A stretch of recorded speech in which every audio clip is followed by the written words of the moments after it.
El mundo necesita más realidad y este es un espacio de vulnerabilidad, crecimiento y aprendizaje.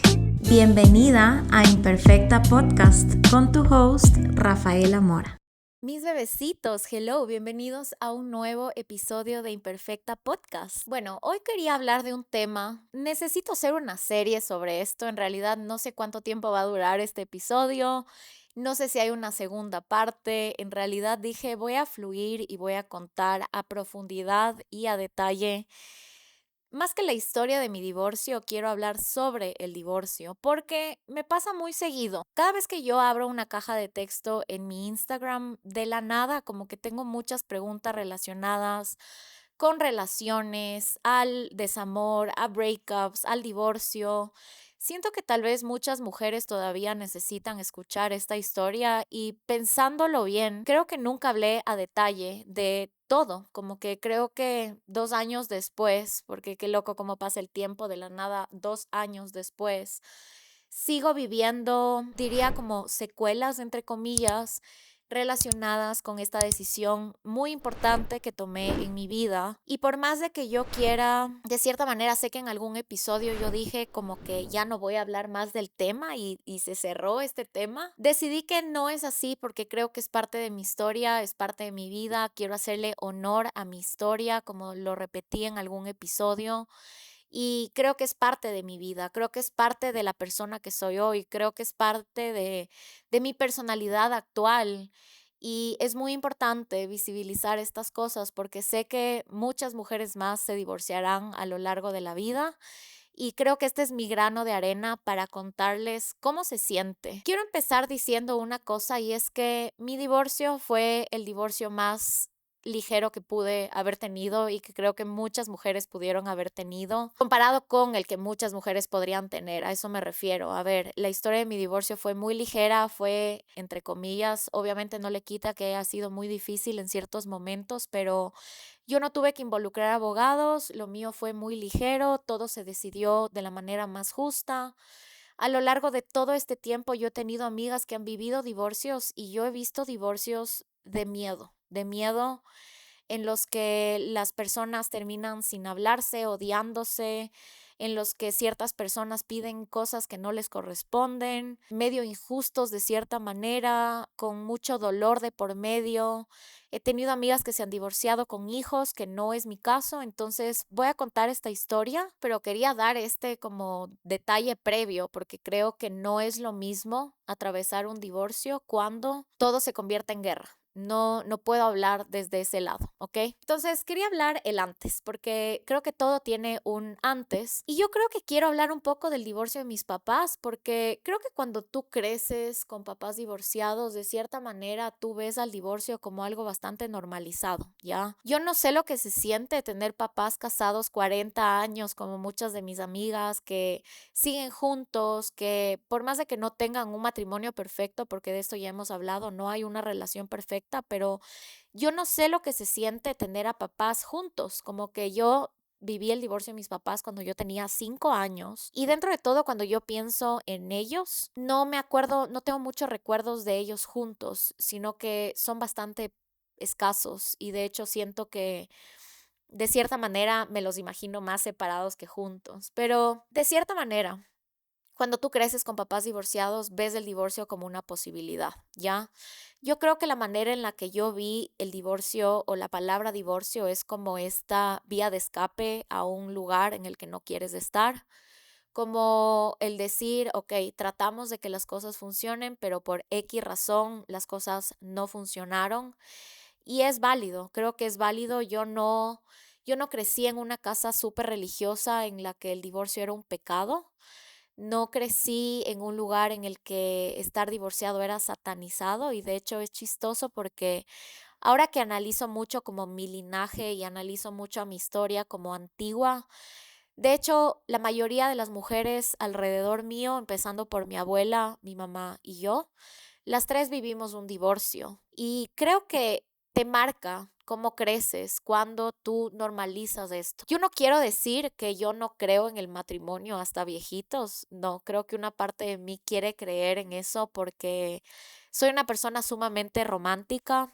soy una persona que cree mucho en el amor y quiero eso para mí. O sea, eso es algo que yo quisiera para mí. Pero hasta cierto punto fue chistoso porque cuando yo le conocí a mi ex esposo, por primera vez tuve una pareja que tenía papás divorciados. Antes de él, yo tuve un novio que sus papás estaban juntos y él no entendía muchas de las cosas que yo sentía. Cuando tú eres hijo de papás divorciados, entiendes ciertos fragmentos y ciertas cosas, como por ejemplo, cuando tus papás están divorciados, entiendes lo difícil que se siente Navidad y que se sienten las fiestas o los días importantes como el Día de la Madre, por ejemplo, como que bueno, el Día de la Madre y el Día del Padre no, pero Navidad, por ejemplo, siempre es complejo como cuadrar tu vida en base a todas las familias que tienes que ver. ¿Con quién paso Navidad? ¿Con quién paso Nochebuena? ¿Cómo hago para que tal persona no se resienta? Al mismo tiempo, tu cumpleaños igual es como bastante dividido. Y no se diga situaciones importantes cuando te toca unir a tus papás, como por ejemplo la vez que yo me casé. Se nos hacía tan difícil entender cómo sentar a nuestros papás porque la relación que ellos tenían no era fácil.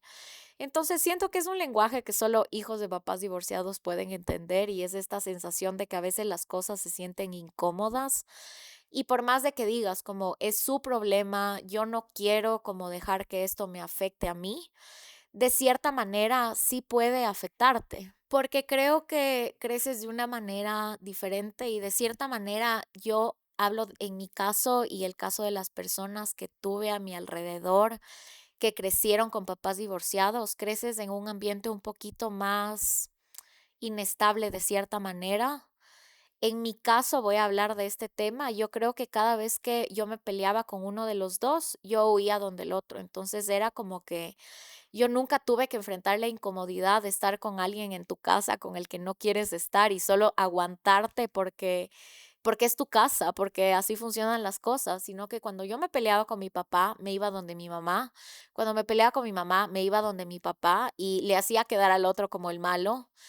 Creo que parte de ser hija de papás divorciados también es esta idea de que tú eres el mensajero y aunque no está bien, es inevitable que pase.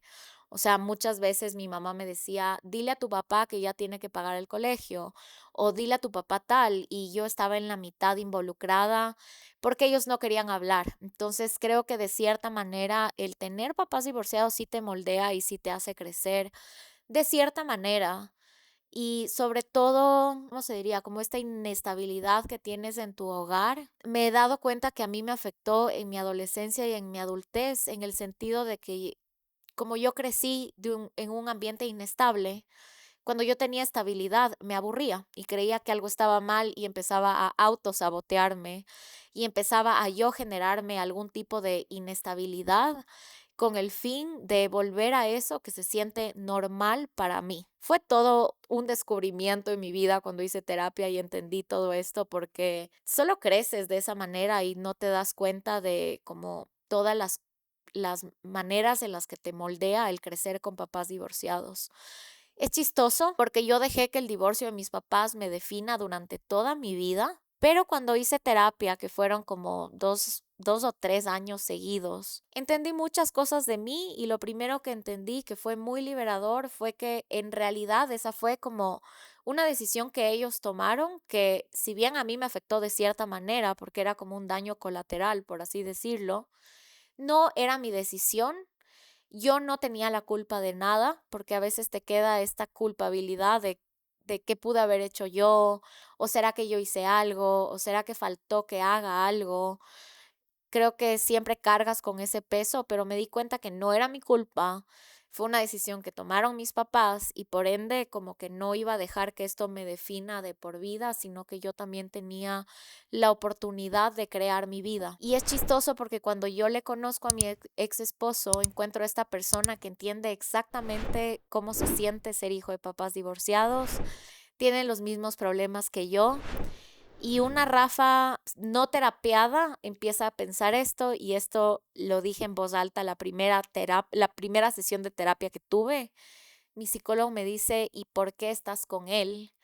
Y la respuesta es muy fuerte, pero la respuesta fue exactamente porque él también es papá de hijos divorciados y él no quiere repetir eso en su vida al igual que yo. Qué chistoso pensar esto porque digo, esa no es la razón por la que tú deberías unirte con alguien. Pero una Rafa muy chiquita, una Rafa muy inmadura, lo pensó así y pensó que eso era válido, como que qué cool encontrar a alguien que sabe lo doloroso que es un divorcio. Quiero estar con él. Obviamente no era lo único que me gustaba de él, pero quiero estar con él porque él va a luchar igual que yo porque esto no se acabe. Irónicamente, se acabó esa historia. No diría que es lo único que me ancló y me acercó a él, porque sería como minimizar una historia de amor que tuve, pero de cierta parte yo todavía recuerdo esa pregunta de mi psicólogo y esa respuesta que yo di y digo, qué fuerte pensar de verdad así. Qué fuerte pensar que de cierta manera yo era la... Ahora que lo veo y lo analizo, digo, tal vez yo pensaba que yo era como la persona que iba a romper el patrón de la familia y yo estaba destinada a hacer que este matrimonio funcione y yo creía que yo era la salvadora y la generación que no se iba a divorciar y de la nada, no. No, porque escogiste razones equivocadas para estar con alguien. Ahora, este es como un poco el antes, ya hablando un poco de cuando empecé a estar con él. Yo creo que algo que no vi, que debí haber visto, fue que yo empecé mi relación con él muy cercana a una relación previa que yo tuve con mi primer novio. Para que tengan una idea, esta primera relación, este primer noviazgo que yo tuve fue una montaña rusa. Mi exnovio era sumamente abusivo y violento. Estaba en una relación súper tormentosa en la que yo me sentía como que casi que una prisionera de un lugar en el que yo no quería estar. Y de la nada le conozco a mi ex esposo, que era todo lo contrario, era todo lo opuesto, ¿ya? Entonces yo me voy de esta relación súper abusiva, súper fuerte para mí y difícil de soltar, a este lugar totalmente opuesto, que era esta persona totalmente tranquila, totalmente relajada, amorosa, como que cero violento, más bien era demasiada paz, que es chistoso porque al final de todo esa paz terminó siendo algo con lo que yo ya no podía más, pero no hablo de esa paz que solo es como me siento en paz, sino que siento que hasta cierto punto esta persona era tan pasiva que yo me cansé de la pasividad, ¿ya? Pero es chistoso porque muchas veces cuando tú empiezas una relación es porque estás huyendo de lo anterior que tuviste. Y yo no me di cuenta de eso de una manera muy consciente porque claramente no había hecho terapia todavía, o sea, claramente no había entendido las razones por las que yo quería estar con esta nueva persona y era porque claramente se sentía como hogar, se sentía todo muy dócil, muy tranquilo, como mucha pasividad. Era todo lo contrario a esta guerra que estaba viviendo en esta otra relación. Y sin soltar del todo lo que yo sentía por esta persona, empecé a estar con esta otra. Sin sanar del todo lo que yo viví aquí, empecé a relacionarme acá. Sin entenderme a mí, empecé a actuar acá. Y es chistoso porque llevas muchos traumas de una relación a otra. Llevas mucho, una mochila gigante de una relación a otra. Yo lo que debía haber hecho era darme tiempo para procesar, darme tiempo para, de cierta manera, sanar todo lo que viví y no meterme a otra relación con esta mochila súper pesada que yo tenía. Y fue mi culpa porque me enamoré de esta otra persona, como que a veces no puedes controlar.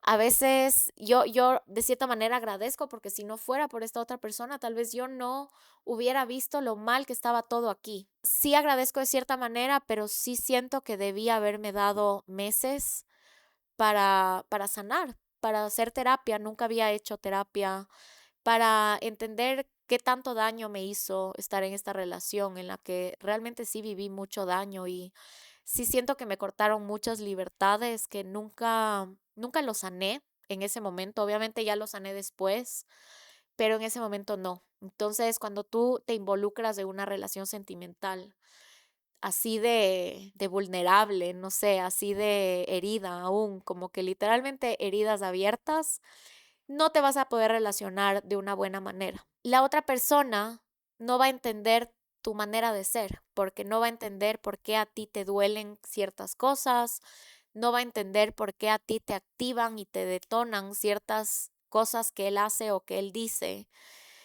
Me acuerdo alguna vez que me dijo algo por cuidarme, pero yo lo tomé como control y terminó siendo una pelea horrible, pero era mi culpa porque yo sentía que estaba en esta otra relación y que de cierta manera me sentía controlada nuevamente y era esta sensación de decir, a mí nadie me vuelve a controlar nunca más, casi que yo soy un caballo como desbocado y nadie me controla, pero bueno, son cosas que pasan, como que al final quiero grabar esto porque quiero honrar toda esa parte de mí y reconocer lo bueno, lo malo, lo que aprendí, lo que pude haber hecho mejor. Creo que no hay nada mejor que vivir tu vida y entender que cuando vuelvan a pasar estas situaciones, tú tienes derecho a decir, puedo hacerlas diferentes, que siento que fue de cierta manera lo que me pasó después de mi divorcio y esta última relación, como que ya voy a hablar del tema, pero siento que sí pude hacer las cosas con más conciencia. Nada, cuando ya decidí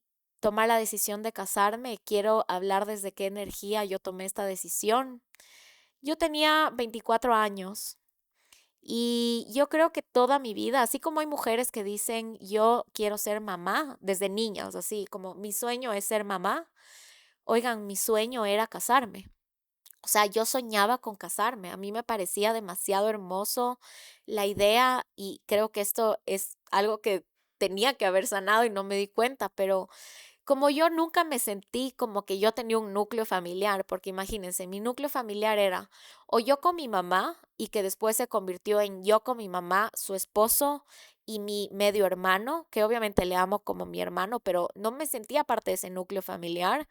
Y mi otro núcleo familiar era mi papá en un momento y luego fue mi papá y su esposa y mis dos medios hermanos, que tampoco me siento parte de ese núcleo. O sea, ahora de adulta, yo no me siento parte de ninguno de los dos núcleos porque nunca he sido parte y por más de que mis papás han tratado de hacerme parte, una parte de mí no se siente parte de ninguno, como que amo estar con ellos, cuando estoy con ellos son mi familia, obvio, pero no es como que yo siento que este es mi núcleo familiar, ¿ya?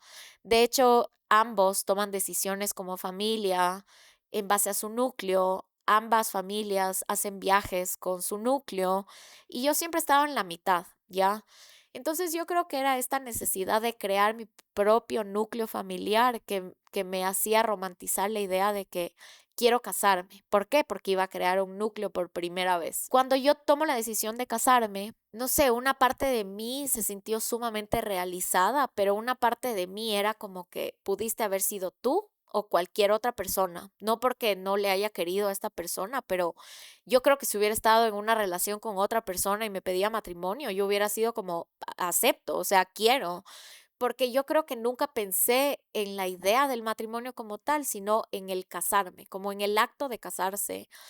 Y siento que la persona pudo haber sido reemplazable porque yo no quería el casarme contigo, quería casarme, ¿ya?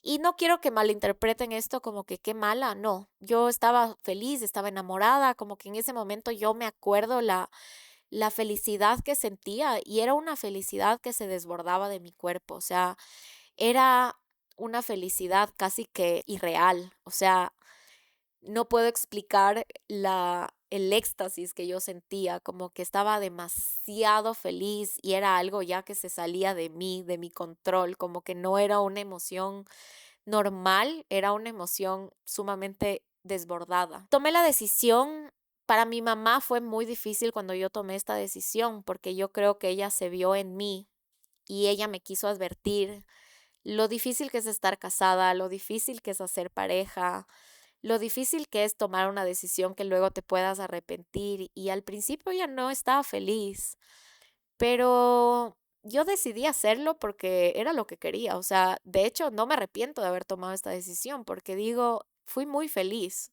Fui muy feliz y me gustó mucho haber dicho como, sí quiero tomar esta decisión. Y nada, el día que yo me casé, diría que no fue el día más feliz de mi vida. De cierta manera, una parte de mí estaba muy pendiente del qué dirán. Ya, ahora que puedo repetir esta historia, digo, me va a valer madres el qué dirán y voy a disfrutar este día porque es mi momento. Debería ser un día muy feliz. Todo el mundo lo describe como el mejor día de tu vida. No, no fue el mejor día de mi vida. Yo les diría que para mí fue mucho más lindo el día que me comprometí con él que el día que me casé porque yo estaba muy, como todo lo que yo hacía era muy performativo.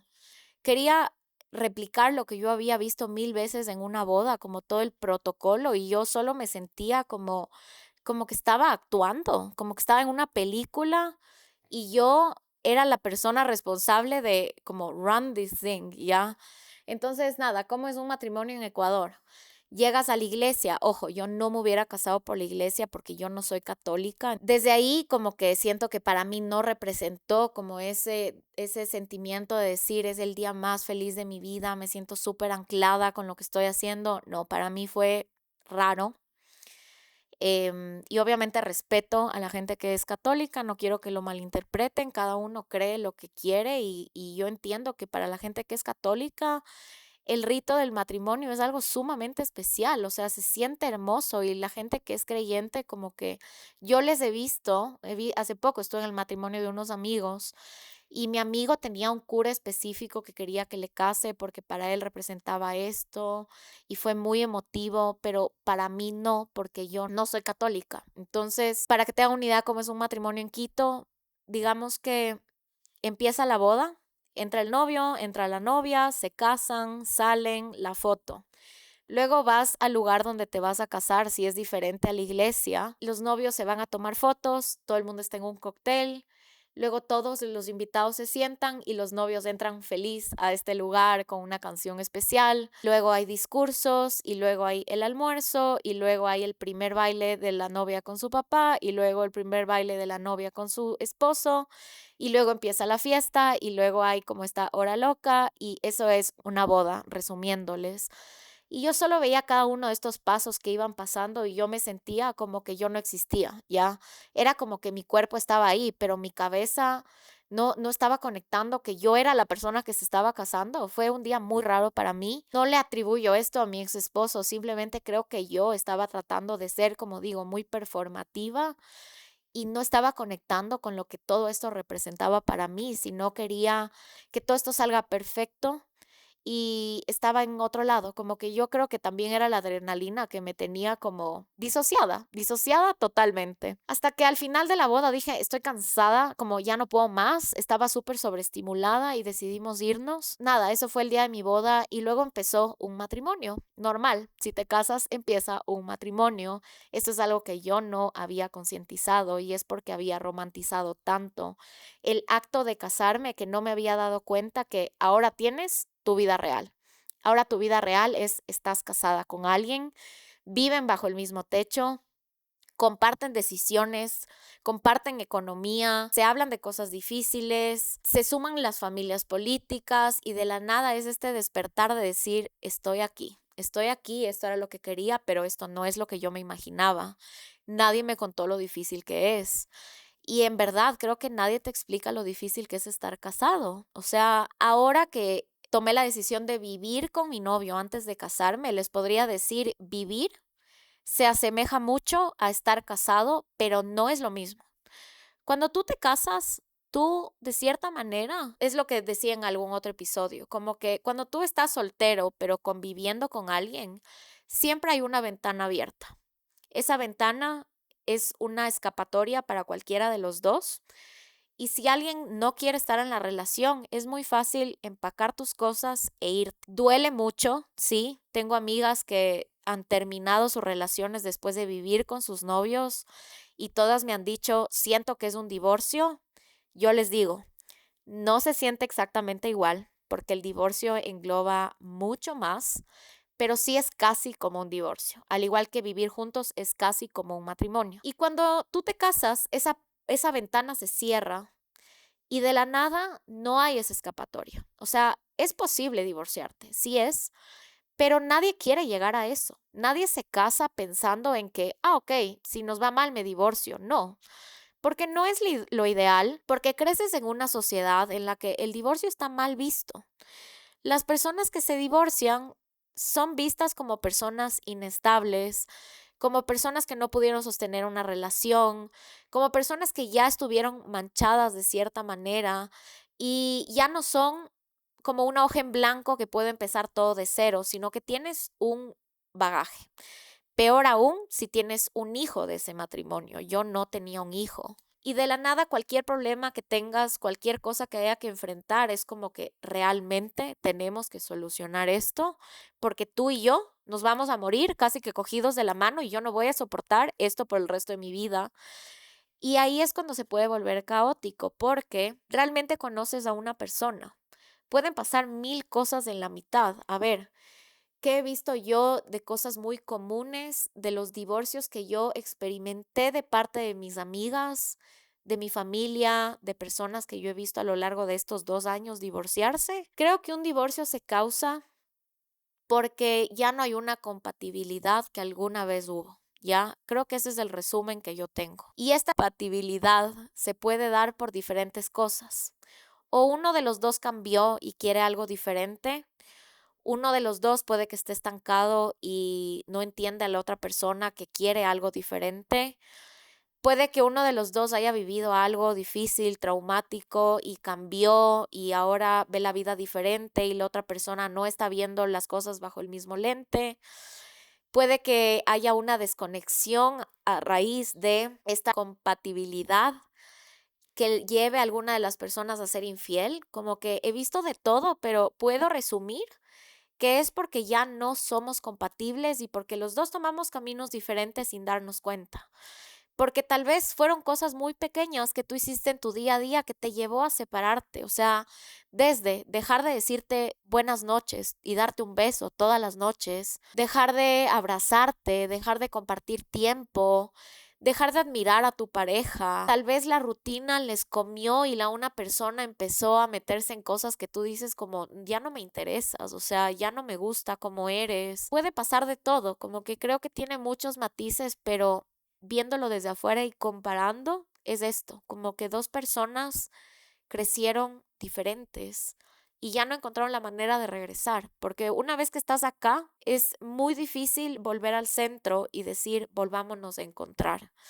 Y creo que muchos luchamos por tratar de volver, porque obviamente no es lo ideal divorciarte, pero qué liberador se siente cuando de la nada dices, ya no puedo más y suelto, ¿ya? Entonces, antes de yo tomar la decisión, voy a terminar con esta historia y voy a hacer una segunda parte, pero antes de tomar esta decisión, ¿qué cosas pasaron? Siempre me hacen la pregunta como que, ¿y tú veías las cosas que viste o que te llevaron a divorciarte desde el principio? Sí.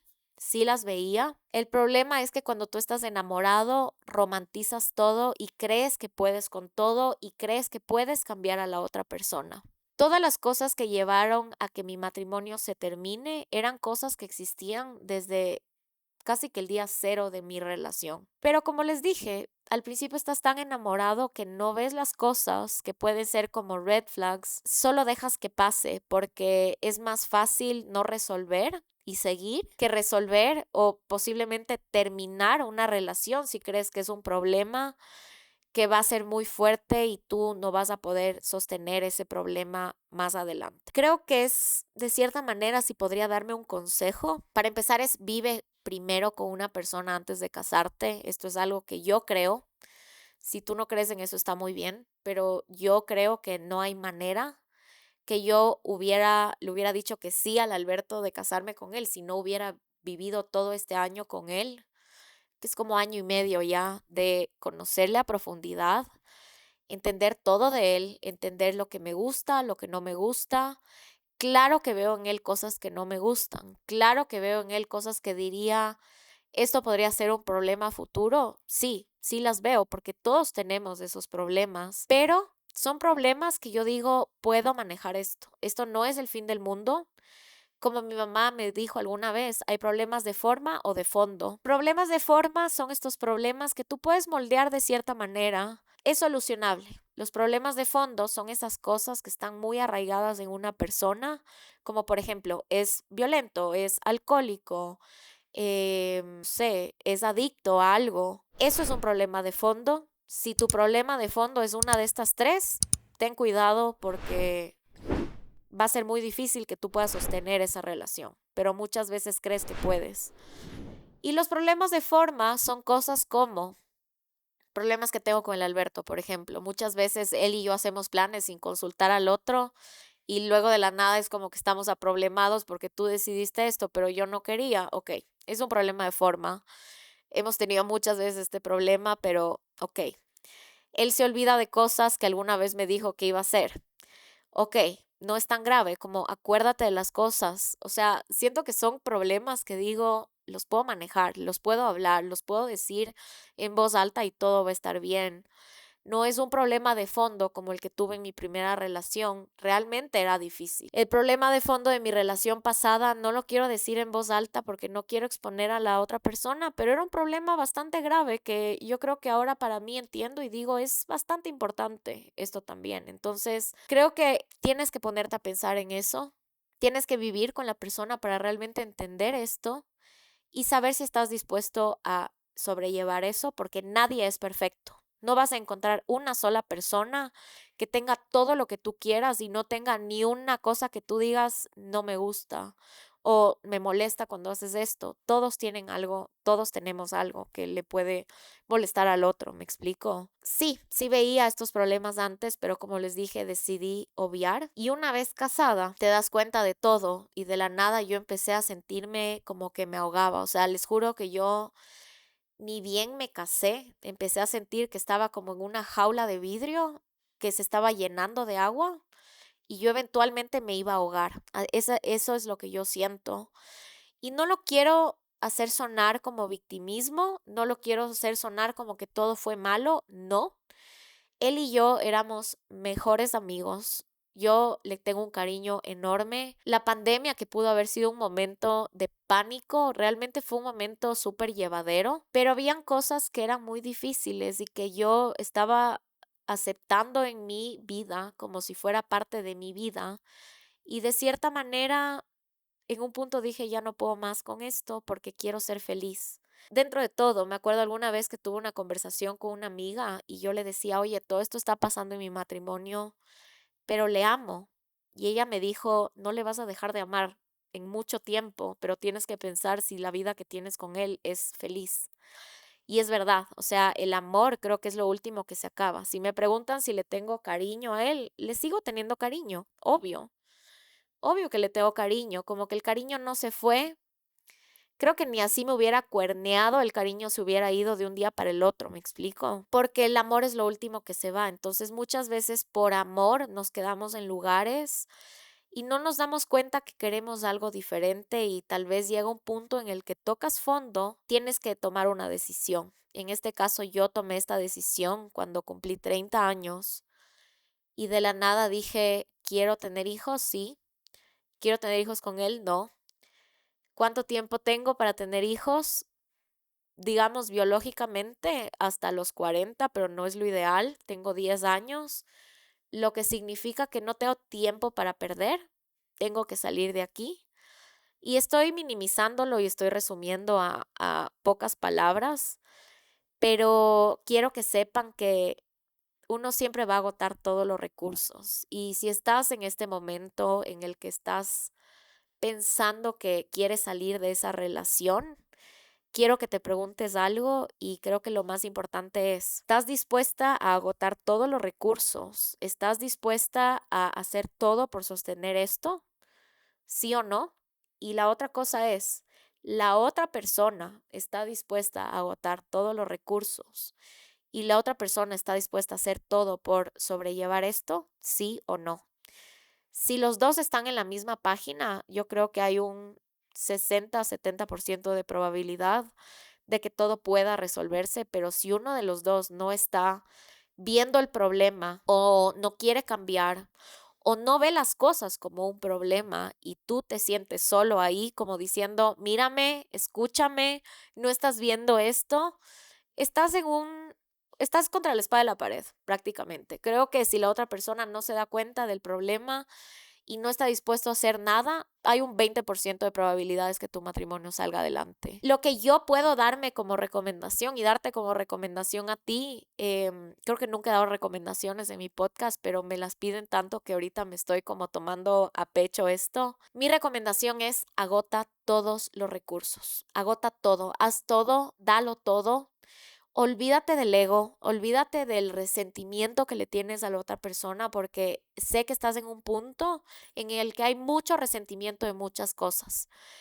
Ten las conversaciones más incómodas del mundo, di todo lo que sientes, pero cada vez que tú tengas una conversación, que cada uno se lleve una tarea de qué va a hacer por el otro y no dejes que el ego sea el que dicte el resto de tu relación. Porque si estás en un problema y le dices al otro, quiero que tú hagas esto, y el otro te dice, yo quiero que tú cambies esto, y una parte de ti te dice, no te mereces porque tú nunca haces nada por mí, ese es tu ego hablando y eso es lo que va a hacer que tu matrimonio se termine. Ahora, si ya tomaste la decisión y una parte de ti, a ver, yo creo que todos sabemos en el fondo qué va a pasar con la relación en la que estamos. Nuestra intuición no miente, esa vocecita que te habla no miente. Si esa voz te dice esto se va a acabar hoy o en 20 años, si ahorita decido no hacer nada, toma rápido esa decisión porque por más de que sea la decisión más difícil que vas a tomar en tu vida, en 20 años todo va a ser mucho más complicado. El mejor momento es ahorita. Y lo que sí te voy a decir es, ármate de valor, habla con todo tu círculo cercano, cuéntales todo, pide ayuda, porque no vas a poder sola. Pide mucha ayuda, te diría, haz terapia, no te descuides, no dejes de tener tus rutinas saludables, no dejes de hacer ejercicio, no dejes de escribir, no dejes de ir a terapia, como todo lo que te haga bien, síguelo haciendo. Y una vez que tomes la decisión, la adrenalina que vas a tener te va a ayudar a sobrellevar todo. Eso es todo lo que les puedo decir. Voy a terminar aquí este episodio. Creo que esto es el antes. Divorcio, dos puntos, el antes. Todo esto es lo que yo sentí, así sin filtros. Quería decirlo en voz alta porque tantas mujeres me han preguntado, ¿cómo sabes si es momento de soltar una relación? Tú sabes, tú ya sabes, yo no te puedo dar la respuesta, pero si hay algo en ti que dice esto ya se acabó, solo termínala. ¿Me explico? Creo que solo tú tienes la respuesta, la tienes muy adentro tuyo. El problema es que es una decisión que da mucho, mucho, mucho miedo, mucho miedo. O sea, yo sé cómo se siente levantarte un día y decir, sí, ya, me divorcio, estoy harta, y otro día que dices, no, es que, ¿qué voy a hacer? O sea, todos los míos que tengas. Yo me acuerdo exactamente un día que yo hablé con mi mamá porque yo nunca le conté a mi familia que yo estaba mal, sino que yo pretendía que todo estaba bien y un día decidí contarle a mi mamá y mi mamá me ayudó mucho a tomar la decisión. Para empezar, me dijo algo que creo que lo he visto mucho y es que los hombres nunca toman esa decisión, siempre es la mujer. ¿Por qué? Porque yo creo que los hombres son muy cómodos y sin hablar mal de los hombres porque no quiero que esto suene mal, pero yo creo que los hombres cuando se sienten cómodos en un lugar no van a incomodarse, ¿ya? Creo que para una mujer es más fácil tomar la decisión. He visto muchos casos de divorcios de mis amigas que por más de que el hombre parezca que no quiere estar en la relación, no toma la decisión y de hecho hace todo lo posible para que la mujer la tome, ¿ya? Como que se vuelve cada vez peor persona, sigue haciendo cagadas, como que hasta que la mujer tome la decisión. Le doy la razón a mi mamá, es muy probable que a ti como mujer te toque tomar la decisión, la otra persona no lo va a hacer. Algo que me dijo mi mamá fue, ¿cuáles son tus miedos? ¿A qué tienes miedo? Y yo le dije, me acuerdo, le dije, tengo miedo a no poderme mantener sola. Este miedo es muy tonto, pero es real. Tenía miedo a no saber cómo matricular mi auto y hacer todas estas cosas logísticas que solo él sabía hacer. Y tenía miedo, creo que un poco a todo lo que se venía, como el tener que contar a mi familia, etcétera. Y fue lindo porque mi mamá se sentó conmigo a desmenuzar esos miedos y hacerlos ver no tan grandes, ¿ya? Hacerlos ver como que sí podía solucionar todo esto, como que no era el fin del mundo, porque el miedo siempre va a estar. Entonces mi recomendación es siéntate con la persona que tú más sientas que puede sostenerte, cuéntale todo. Obviamente tiene que ser una persona que te apoye, porque si esta persona no te apoya, te va a tratar de convencer de que hagas lo contrario. Entonces asegúrate de tener a alguien que te apoye. Sé que va a haber alguien, siempre hay alguien, así no sea alguien de tu familia, puede ser una amiga. y decirle, por favor, ayúdame porque voy a tomar una decisión muy difícil y estos son los miedos que tengo. Créeme que una vez que tú veas esos miedos como ya no son monstruos gigantes, sino son monstruos más chiquitos, es más fácil tomar la decisión. Para que te haga una idea, el año que yo me divorcié fue mi peor año a nivel económico. Ese miedo no se fue. Me endeudé un montón. Nunca pude matricular mi auto. De hecho, cuando me tocó matricular mi auto, porque esto fue como un año después, me ayudó mi novio actual. Entonces, nunca lo hice. Creo que la presión del qué dirán y el contar a todos, como que en un punto era mucho, era súper abrumador, pero lo logras. O sea, viendo para atrás, es la mejor decisión que pude haber tomado, por más difícil que fue. Y ya no me quiero adelantar, esta es la primera parte, luego va a haber un durante y luego va a haber un después. Creo que sí tengo mucho de qué hablar, pero nada, quiero agradecerte por estar acá. Si estás pasando por esta situación, que sepas que no estás sola, que muchas mujeres lo han hecho. Creo que cuando ves, ya no me quiero alargar, pero ¿saben qué me acordé? Cuando yo estaba tomando la decisión, ni siquiera estaba tomando la decisión, pero cuando yo no me sentía feliz en mi matrimonio, tuve dos amigas que se divorciaron y creo que para mí fue muy bueno ver ejemplos de mujeres que se pudieron divorciar y no se murieron, porque tú crees que te vas a morir, literalmente, como que si no lo logro, me muero. O sea, tal vez tomo la decisión y me muero el otro día, como que en verdad crees que te puedes morir, sientes que es el fin del mundo y cuando ves que una mujer sale de esta situación y está más feliz, está más ligera. Sí, la ves pasar por momentos súper difíciles, porque yo veía a mis amigas pasar por momentos de mucha felicidad y momentos de mucha tristeza, pero ahora las veo a todas y digo, todas estamos en un lugar mejor. Entonces, si tienes la suerte de tener amigas que se hayan divorciado, o familia, ¿por qué digo la suerte? Porque te van a ayudar. Habla con ellas porque solo viendo los ejemplos de estas personas vas a poder entender que no es el fin del mundo y que al final esta decisión la estás tomando con amor a ti. Puede que sea una decisión egoísta a los ojos de la sociedad, pero esto lo estás tomando por el amor que te tienes a ti y porque no estás feliz. Eso es el resumen de todo, creo yo, porque mereces felicidad, porque la vida es demasiado corta para estar en lugares en los que nos sentimos como en una jaula de vidrio que sientes que el agua sube y eventualmente te vas a ahogar. ¿Me explico? Te quiero mucho. Gracias por llegar al final de este episodio. Me encantó este episodio. Hace rato lo quería hacer, pero no sé, como que una parte de mí, y voy a ser súper honesta, una parte de mí siente que le falta al respeto a mi pareja actual hablando de esto, pero justo ayer hablé con él. Tengo la suerte de que es la persona más increíble y comprensiva del mundo.